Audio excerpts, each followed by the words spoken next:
Chapter 6, Envy. Next to worry, probably one of the most potent causes of unhappiness is envy. Envy is, I should say, one of the most universal and deep-seated of human passions. It is very noticeable in children before they are a year old, and has to be treated with the most tender respect by every educator. The very slightest appearance of favoring one child at the expense of another is instantly observed and resented. Distributive justice, absolute, rigid, and unvarying, must be observed by anyone who has children to deal with. But children are only slightly more open in their expressions of envy, and of jealousy, which is a special form of envy, than are grown-up people. The emotion is just as prevalent among adults as among children.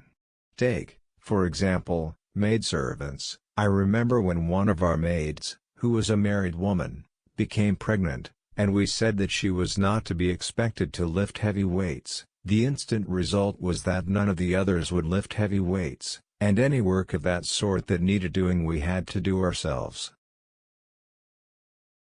Envy is the basis of democracy. Heraclitus asserts that the citizens of Ephesus ought all to be hanged because they said, "There shall be none first among us."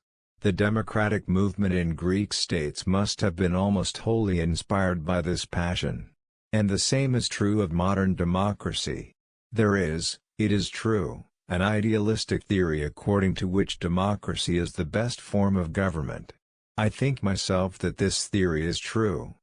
But there is no department of practical politics where idealistic theories are strong enough to cause great changes. When great changes occur, the theories which justify them are always a camouflage for passion. And the passion that is given driving force to democratic theories is undoubtedly the passion of envy.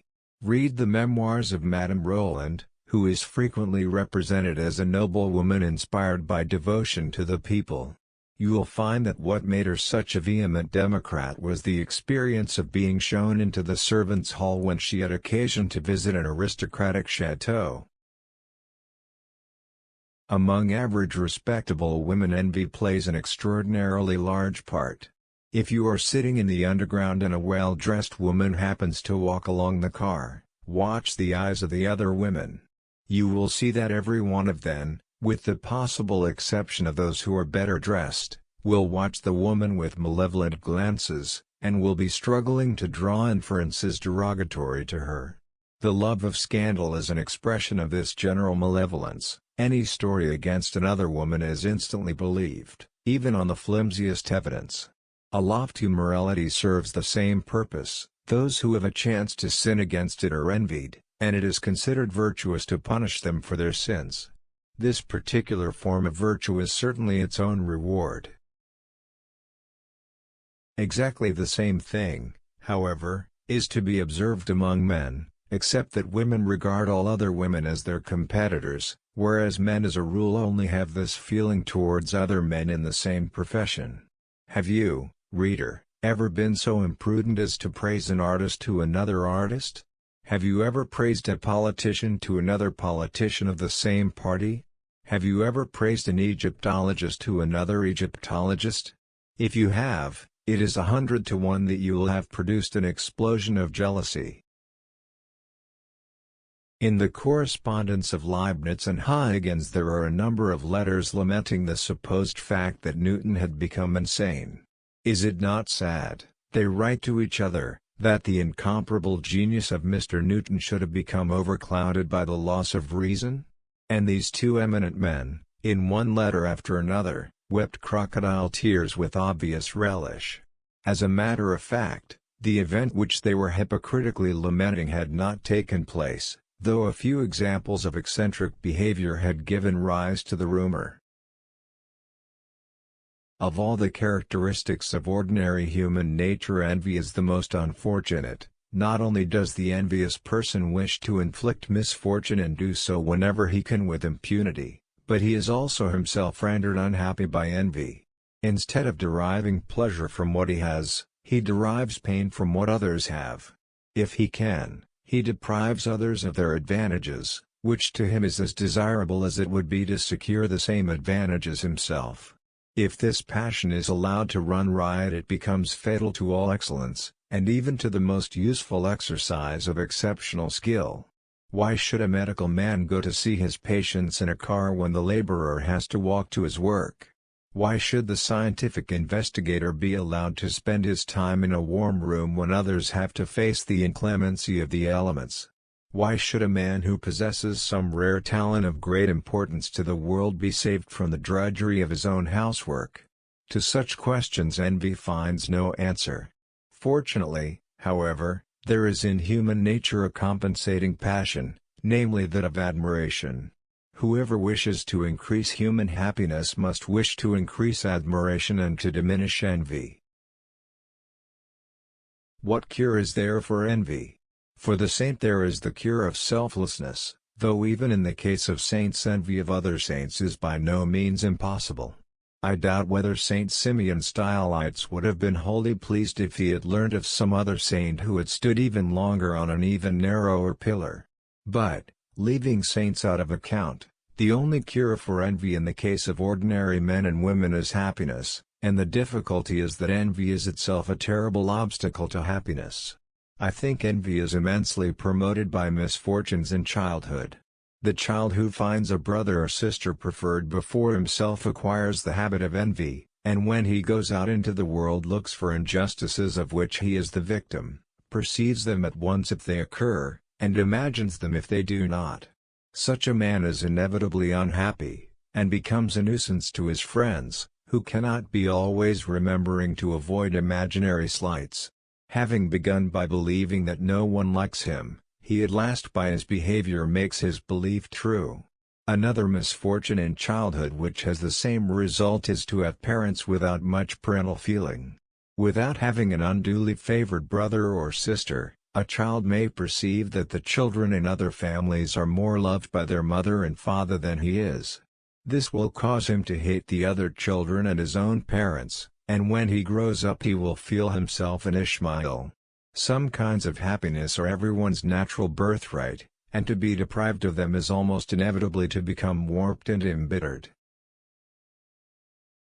But the envious man may say, "What is the good of telling me that the cure for envy is happiness? I cannot find happiness while I continue to feel envy, and you tell me that I cannot cease to be envious until I find happiness." But real life is never so logical as this. Merely to realize the causes of one's own envious feelings is to take a long step towards curing them. The habit of thinking in terms of comparisons is a fatal one. When anything pleasant occurs it should be enjoyed to the full, without stopping to think that it is not so pleasant as something else that may possibly be happening to someone else. "Yes," says the envious man, "this is a sunny day, and it is springtime, and the birds are singing, and the flowers are in bloom, but I understand that the springtime in Sicily is 1,000 times more beautiful, that the birds sing more exquisitely in the groves of Helicon, and that the rose of Sharon is more lovely than any in my garden." And as he thinks these thoughts the sun is dimmed, and the bird's song becomes a meaningless twitter, and the flowers seem not worth a moment's regard. All the other joys of life he treats in the same way. "Yes," he will say to himself, "the lady of my heart is lovely, I love her and she loves me, but how much more exquisite must have been the Queen of Sheba. Ah, if I had but had Solomon's opportunities." All such comparisons are pointless and foolish. Whether the Queen of Sheba or our next-door neighbor be the cause of discontent, either is equally futile. With the wise man, what he has does not cease to be enjoyable because someone else has something else. Envy, in fact, is one form of a vice, partly moral, partly intellectual, which consists in seeing things never in themselves, but only in their relations. I am earning, let us say, a salary sufficient for my needs. I should be content, but I hear that someone else whom I believe to be in no way my superior is earning a salary twice as great as mine. Instantly, if I am of an envious disposition, the satisfactions to be derived from what I have grow dim, and I begin to be eaten up with a sense of injustice. For all this the proper cure is mental discipline, the habit of not thinking profitless thoughts. After all, what is more enviable than happiness? And if I can cure myself of envy, I can acquire happiness and become enviable. The man who has double my salary is doubtless tortured by the thought that someone else in turn has twice as much as he has, and so it goes on. If you desire glory, you may envy Napoleon. But Napoleon envied Caesar, Caesar envied Alexander, and Alexander, I dare say, envied Hercules, who never existed. You cannot, therefore, get away from envy by means of success alone, for there will always be in history or legend some person even more successful than you are. You can get away from envy by enjoying the pleasures that come your way, by doing the work that you have to do, and by avoiding comparisons with those whom you imagine, perhaps quite falsely, to be more fortunate than yourself. Unnecessary modesty has a great deal to do with envy. Modesty is considered a virtue, but for my part I am very doubtful whether, in its more extreme forms, it deserves to be so regarded. Modest people need a great deal of reassuring, and often do not dare to attempt tasks which they are quite capable of performing. Modest people believe themselves to be outshone by those with whom they habitually associate. They are therefore particularly prone to envy, and, through envy, to unhappiness and ill will. For my part, I think there is much to be said for bringing up a boy to think himself a fine fellow. I do not believe that any peacock envies another peacock his tail, because every peacock is persuaded that his own tail is the finest in the world.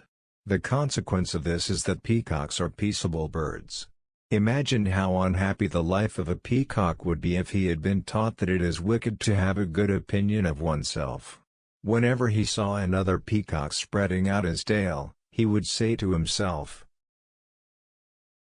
"I must not imagine that my tail is better than that, for that would be conceited, but oh, how I wish it were. That odious bird is so convinced of his own magnificence. Shall I pull out some of his feathers? And then perhaps I need no longer fear comparison with him." Or perhaps he would lay a trap for him, and prove that he was a wicked peacock who had been guilty of unpeacockly behavior, and he would denounce him to the assembly of the leaders. Gradually he would establish the principle that peacocks with specially fine tails are almost always wicked, and that the wise ruler in the peacock kingdom would seek out the humble bird with only a few draggled tail feathers.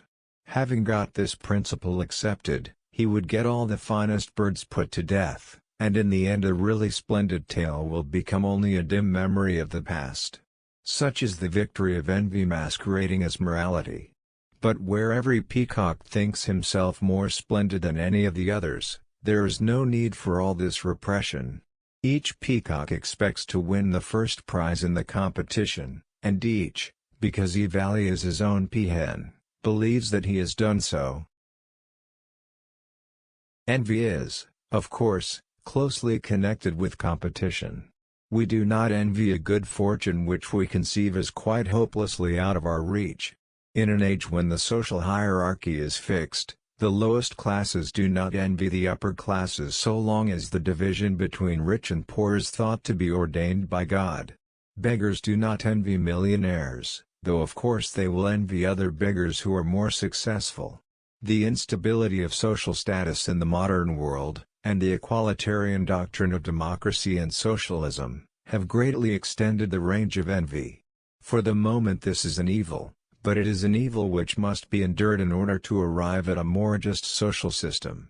As soon as inequalities are thought about rationally, they are seen to be unjust unless they rest upon some superiority of merit. And as soon as they are seen to be unjust, there is no remedy for the resulting envy except the removal of the injustice. Our age is therefore one in which envy plays a peculiarly large part. The poor envy the rich, the poorer nations envy the richer nations, women envy men, virtuous women envy those who, though not virtuous, remain unpunished. While it is true that envy is the chief motive force leading to justice as between different classes, different nations, and different sexes, It is at the same time true that the kind of justice to be expected as a result of envy is likely to be the worst possible kind, namely that which consists rather in diminishing the pleasures of the fortunate than in increasing those of the unfortunate. Passions which work havoc in private life work havoc in public life also. It is not to be supposed that out of something as evil as envy good results will flow.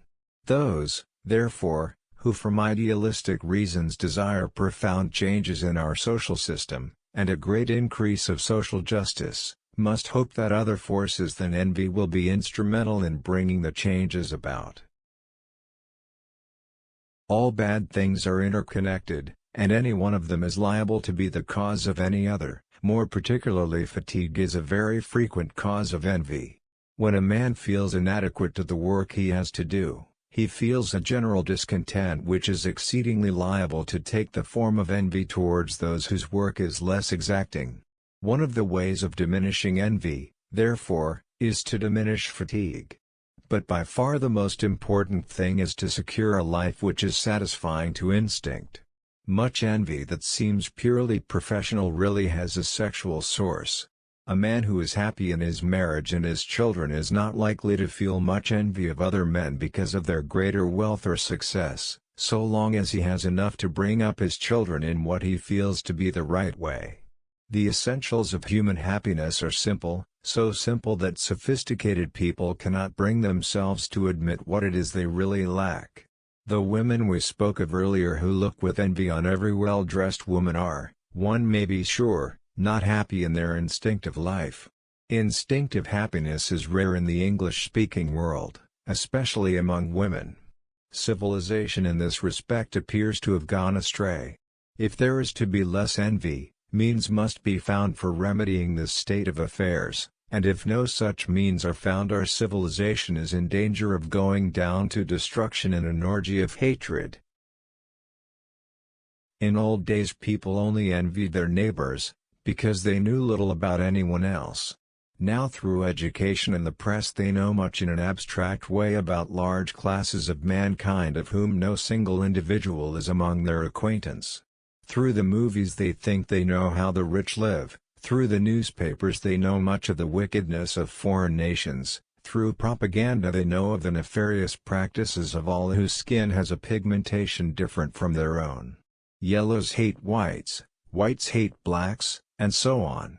All this hatred, you may say, is stirred up by propaganda, but this is a somewhat shallow explanation. Why is propaganda so much more successful when it stirs up hatred than when it tries to stir up friendly feeling? The reason is clearly that the human heart as modern civilization has made it is more prone to hatred than to friendship.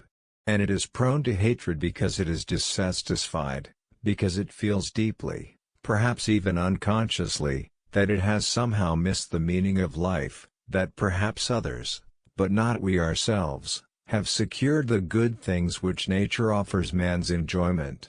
The positive sum of pleasures in a modern man's life is undoubtedly greater than was to be found in more primitive communities, but the consciousness of what might be has increased even more. Whenever you happen to take your children to the zoo, you may observe in the eyes of the apes, when they are not performing gymnastic feats or cracking nuts, a strange sadness. One can almost imagine that they feel they ought to become men, but cannot discover the secret of how to do it. On the road of evolution they have lost their way, their cousins marched on and they were left behind. Something of the same strain and anguish seems to have entered the soul of civilized man. He knows there is something better than himself almost within his grasp, yet he does not know where to seek it or how to find it. In despair he rages against his fellow man, who is equally lost and equally unhappy. We have reached a stage in evolution which is not the final stage. We must pass through it quickly, for if we do not, most of us will perish by the way, and the others will be lost in a forest of doubt and fear. Envy therefore, evil as it is, and terrible as are its effects, is not wholly of the devil. It is in part the expression of an heroic pain, the pain of those who walk through the night blindly, perhaps to a better resting place, perhaps only to death and destruction. To find the right road out of this despair, civilized man must enlarge his heart as he has enlarged his mind. He must learn to transcend self, and in so doing to acquire the freedom of the universe.